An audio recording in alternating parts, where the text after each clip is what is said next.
All right, this graph right here is terrible. It is way too complicated, has about 1,000,000 lines on it, and it's very difficult to figure out what a story is. If maybe most of these were grayed out and one of them was highlighted in red or something, maybe that would be fine, but it's a miserable world we live in. So anytime you're presented with a graphic that just has too much stuff on it, it might make sense to break it out into separate graphics. So what we're going to do here is we are going to take these 6 lines that are all on one chart and turn them into 6 charts, each of which only has one line on it. So this is something that's called small multiples, and it's a very common way to kind of be able to compare a lot of different things without them overlapping. So you put them in order, and then everyone can kind of at a glance see the difference between each one of these instead of battling between the terror of comparing them on top of one another. So what we're going to do is, as I said before, instead of 6 lines, we're going to make 6 different charts. So let's inspect this right here to see what we're starting with, and then we'll look at our JavaScript code. So we have a div, and it has literally nothing in it, so that's fine. We're going to put chart2.js. The import's normal, the margin, height, width, this is all normal. Typically, when we have our initial d3.select, let's look at chart1.js. Typically what we do is we say, hey d3, go find the div we're interested in, add an SVG into it, and then set its height and its width and its margins. In this case, though, we actually want a separate SVG for every single one of those groups, for every single one of these cities. So we can't do that, right? Because there are 2 ways to do things. One of them is svg.append. This will add one thing. The other way is SVG select all data enter append, and this will add many things, aka one for each data point. So if we have 72 data points, if we did SVG select all circle data enter append circle, it would add that many circles. So in this case, what we want to do is add one chart for every single data point. So we can't do just append SVG. So we're going to start by just saying, okay, this is the place where we want to put all of our SVGs. We want to have 6 SVGs, so just hold that space and then we'll add them later. Scales are normal. Line generator, totally normal. Reading in the file, totally normal. And then we, just like we did in the last visual, we have already nested our data. So just so we can get a look at it, I'm going to console.log nested for us, and we can refresh, and we'll see down here that nested has, see, this is chart 2, these ones are all from chart 1. I guess I'll go back and comment those out so they don't get in our way.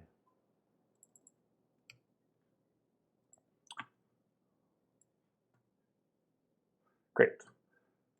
Let me also delete that other console log there. Okay, so once we have nested our data, as a reminder, our data looks like this. So we have cities with high and low temperatures for every month.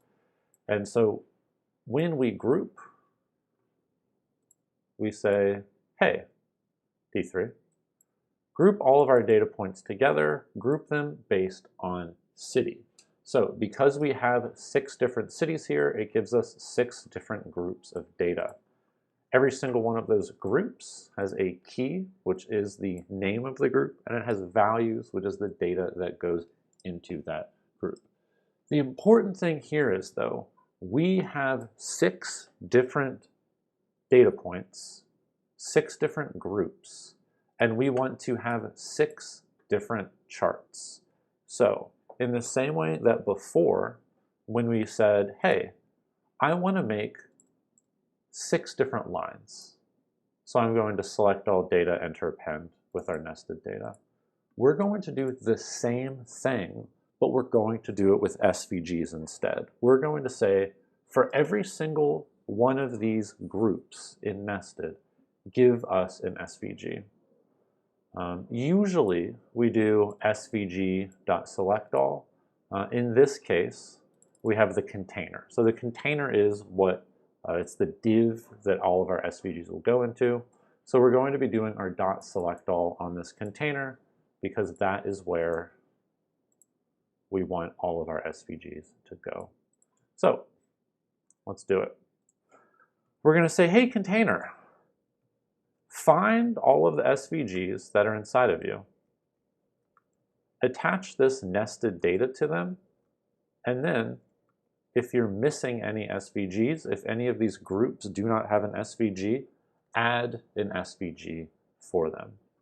I'm going to save, and I'm going to refresh over here, and we see that there are now a bunch of different SVGs. What a delight. Now, so that we can see something that looks a little bit more fun immediately, what we're going to do is actually, yeah, let's do this. Okay, so we want to work on this SVG. The magic here is we are now going to treat this SVG just like it is the SVG inside of chart1.js. So same sort of select all data enter append. It's just magically going to happen for all of our data sets. So what we need to do is if we scroll up to the top and we say, okay, normally when we have an SVG, we need to give it a height, a width, and then margins. We're going to do the same thing with this SVG. The way to get to it is .each function d. So inside of this, it's just like any other function d. We can console.log and we can get our data point. Because our data point is this nested data, I'm going to guess that we have a d.key and a d.values. I'm going to save, I'm going to refresh while looking at the console. And sure enough, we have a key and we have values. The thing is, we want to do something with each one of these SVGs. So in order to get that SVG itself, we're going to var d3.select this. It's the same thing that you do, let's say whenever you are doing a mouse over or a click event, d3.select this gets the HTML element or the SVG element that you interacted with or that this whole chain is about. Because we just appended these SVGs, it's now going to have, this is now going to be each one of our SVGs. So for each one of our SVGs, let's say we need axes, because why not? So we're going to go over here, and we're going to find our axis code. So it's the same code we always use. It puts an X position scale on the bottom, a Y position scale on the left.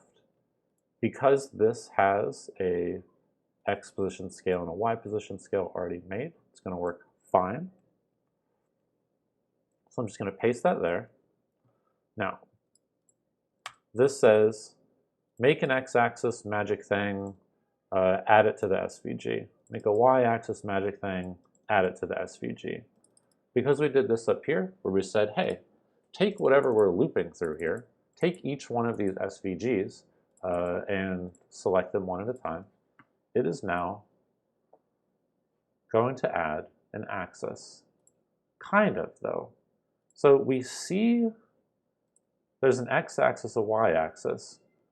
Now anytime, so we have our SVG right there, x-axis, y-axis, and we notice, oh hey, it looks like our x-axis and y-axis are actually outside of our SVG. So the oranges on the left and right are padding.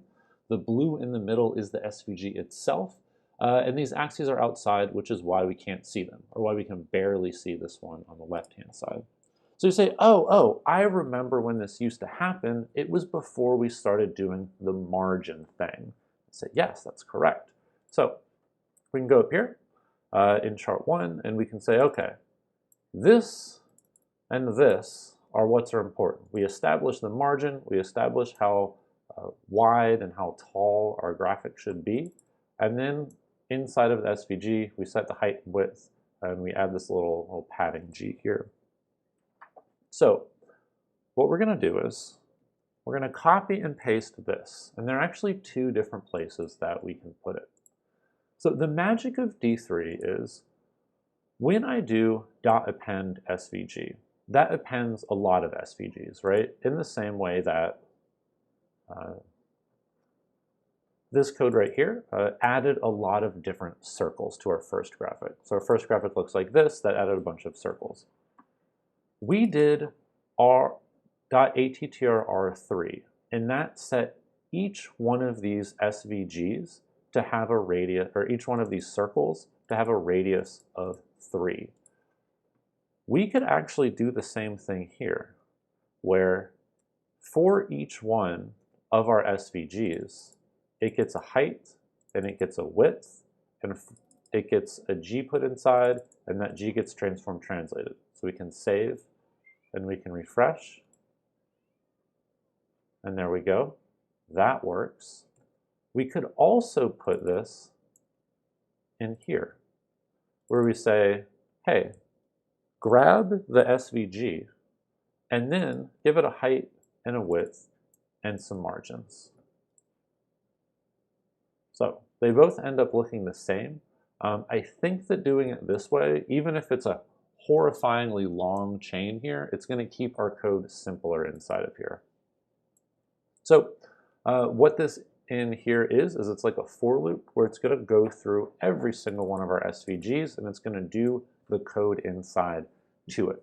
So what we've done so far is we said, hey, hey container, add a bunch of SVGs.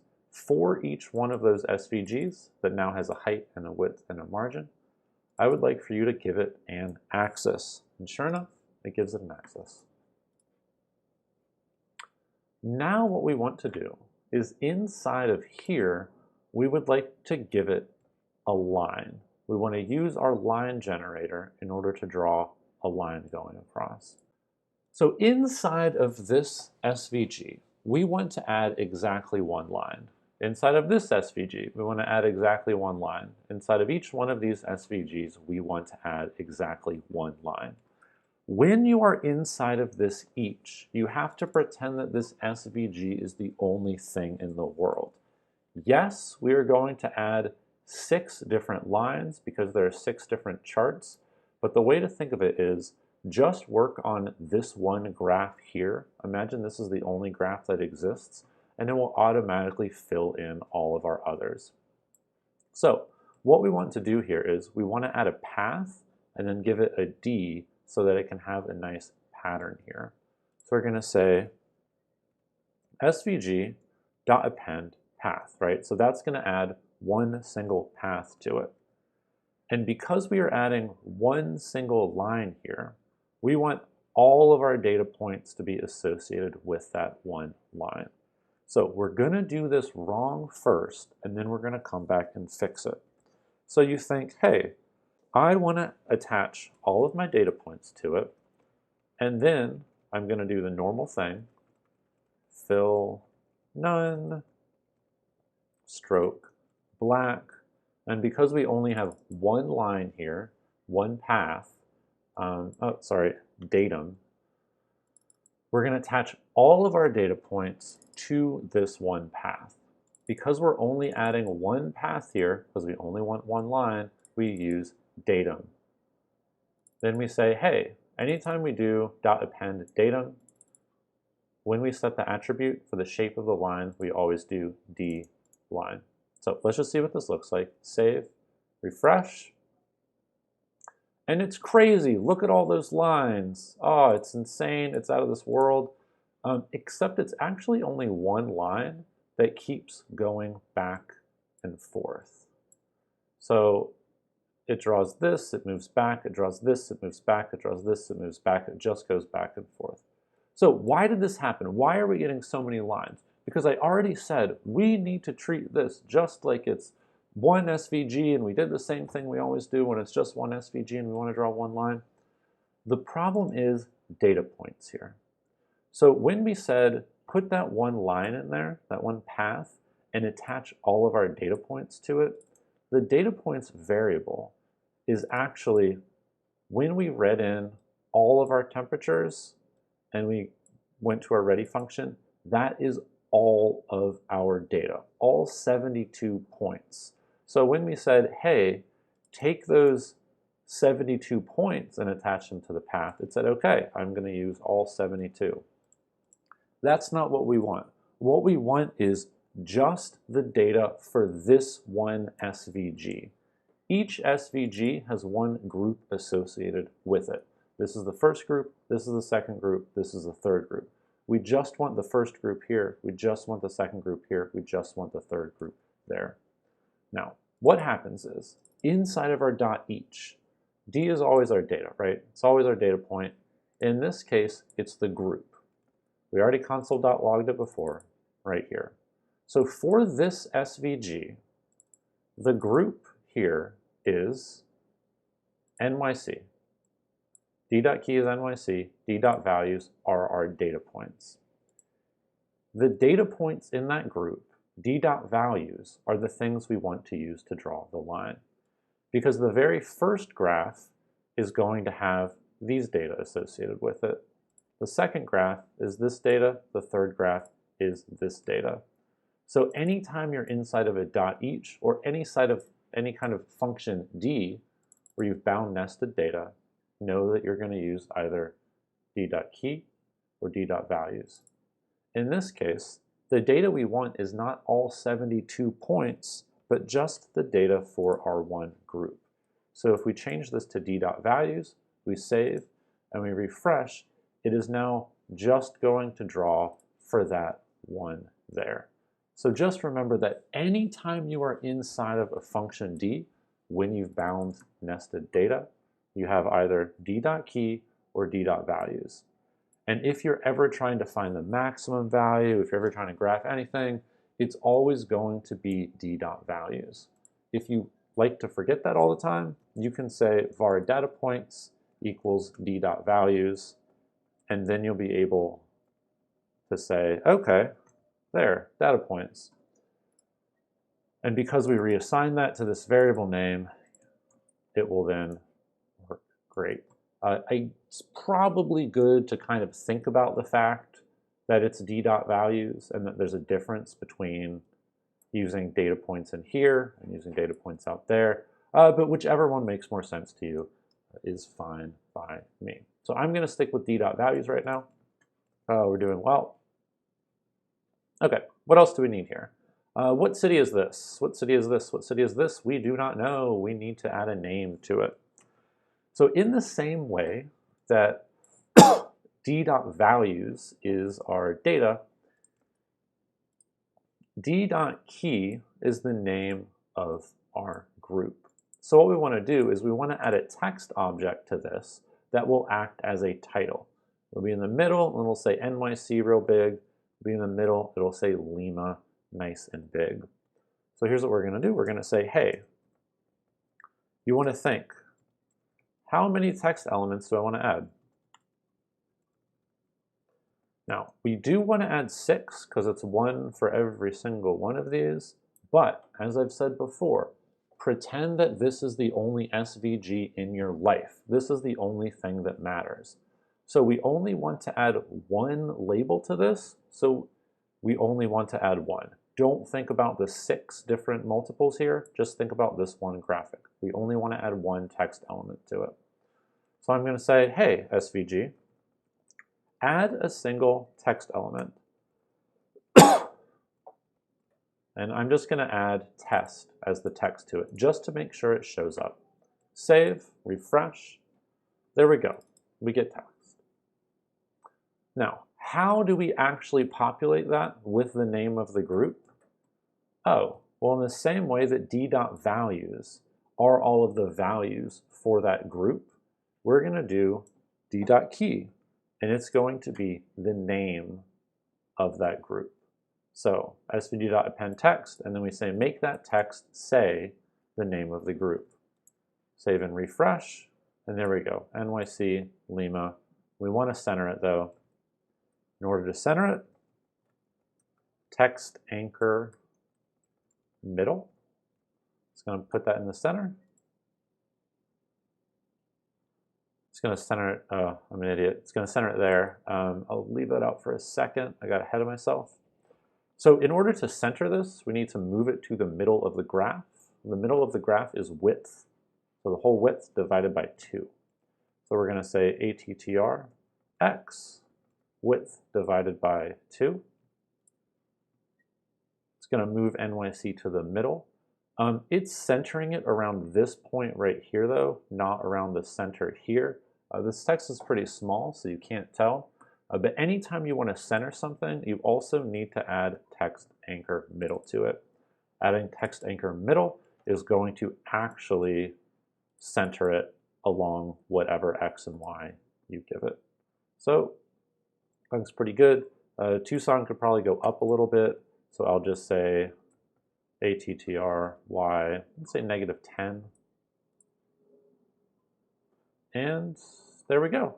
So we have now taken our data, and instead of having it be 6 different lines, when we made 6 different lines, we said, hey, SVG, select all these temp paths, make a path for every single one of our groups. Make a path for every single one of our groups. What we did this time is we said, hey, make an SVG for every single one of our groups. The other big change is that instead of making our SVG at the top, which we did in chart 1, we made the SVG at the top. For chart 2, all we did was grab the div that all the charts are going to go into, and then we said, hey, container, find all the SVGs, add one SVG for every group. So as long as you remember that inside of your .each, you're going to do d3.select this, assign that as an SVG, and then pretend that this is your entire SVG world. As long as you remember that d.values are our data points and d.key is the actual name of the group, I think you'll be good.